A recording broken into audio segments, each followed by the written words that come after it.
Hey, all right. So Luke from Well Size did a video recently, and if you haven't seen it already, go and have a look for it. All right, it's about building habits. A super important video. It's a short one, all right, but it's very important. It's going to help you a lot with your life. Something I didn't mention in that video as well is about habits and finance and things like that. Like obviously, Well Size, we talk about your lifestyle, your health, and all this kind of stuff through all those factors that really aren't pharmacological in nature.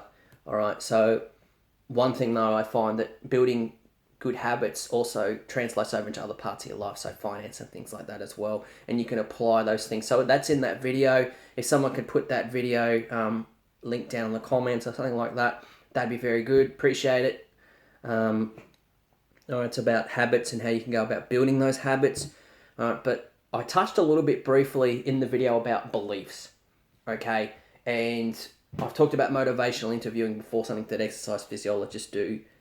We focus a lot on the psychology of talking to people and understanding where they're at, where they want to be, and all this kind of stuff. But a lot of that comes through questioning, not through telling. All right, so I don't sit down and tell someone. I question and let them tell me. All right, they can build the picture in their own mind. That's far more powerful. All right, a little bit more casual today. I'm not in a clinic. So I get to sit down and just have a bit of a chat with you guys about this kind of stuff. I think it's really important. I actually think this is the basis of all this kind of stuff. So to have your behaviour change, all right, it's all good and well to have the most complex fandangle exercise program and equipment and supplements and crazy diets and all sorts of stuff. And that's all well and good. But without the behaviour change that underlies it, the actual act of these things, then it's all irrelevant, okay? And I touched on beliefs, and there's some work by Dan Goldstein that I'd been reading, and it was really interesting about how they'd used virtual reality, and they'd had pictures of people when they were young and the pictures of people when they were older. And what they did is they then, and it was based on finance stuff, but it was like, if you choose to put X percentage away, this is probably what you're going to look like when you're older, which kind of seems weird. But the idea that, if you've got more money, that you're probably able to lead a better life, better quality life, and that won't maybe have as many effects on your health or how you appear, or I don't know, maybe you can buy a cosmetic surgery, who knows. But it was interesting when he's talking about beliefs, and we talk about beliefs as well. So a question that I might ask someone, because they might come in, and this often happens. So people have like some form of incident or event occur in their life. So a lot of people will come in, I'll see them in clinics, say after they've had a heart attack or something like that, and they go, okay, I need to change, I need to change everything up. And you're kind of like, okay, look, it's not ideal. The ideal time is to actually do this long before any of these things occur, but that's just human nature. That's kind of what we do. We only tend to act when we really have to. But that behavior change thing, and talking about beliefs, and you kind of start asking people, okay, so, what kind of beliefs do you think a healthy version of you has? Do you believe that vegetables are a good thing? And, do you go walking every day? Like, begin to get people to kind of visualize, okay, what that healthy self looks like, and even consider like writing a letter to yourself in a couple of years' time, or in 10 years' time, or in 20 years' time. And you get really interesting outcomes from that, all right? So begin to put down, like, what do you think your beliefs are right now? And what do you think your beliefs would be for that person? Okay, and that doesn't just have to be a healthy person. It could be like a wealthy person. It could be, I don't know, a happy person. What kind of beliefs do you hold to actually be that person? All right, so you can actually begin to work towards that. Give yourself a bit of an idea roadmap. All right, and kind of linking this back to that habits video. All right, there are and queuing. All right, and I said I'd give you some tips about queuing.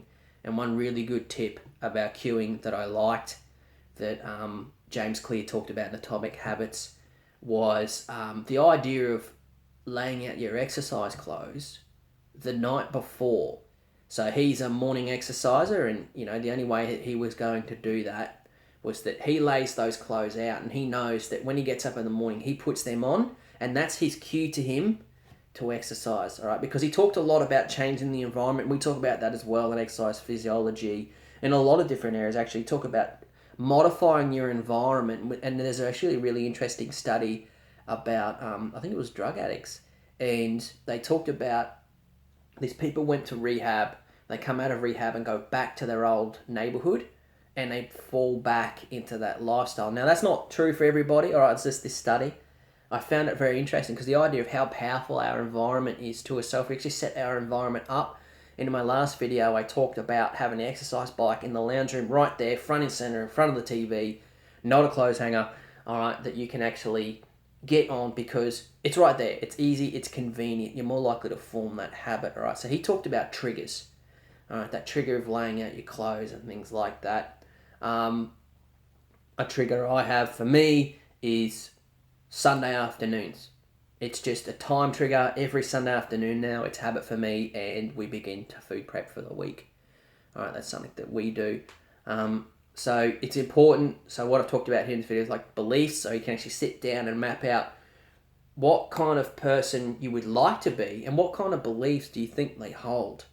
All right, because obviously what we're thinking, what we're feeling controls a lot about what we do in our life, because that can actually trickle down into the habits we want to form and then create those habits, plan them, begin to institute them. I'm not saying initially it's going to be easy. All right, you want to have that low bar. I think make little changes, but have a plan over the longer term of what changes you actually want to input. All right, and see how that goes. Anyway, if you have an interest in other videos and that you'd like me to do, leave them in the comments. If you find this stuff interesting, obviously share it with other people. All right, Luke from Wellsize, habits, beliefs, behavioural science and changes. Have a good day. Bye.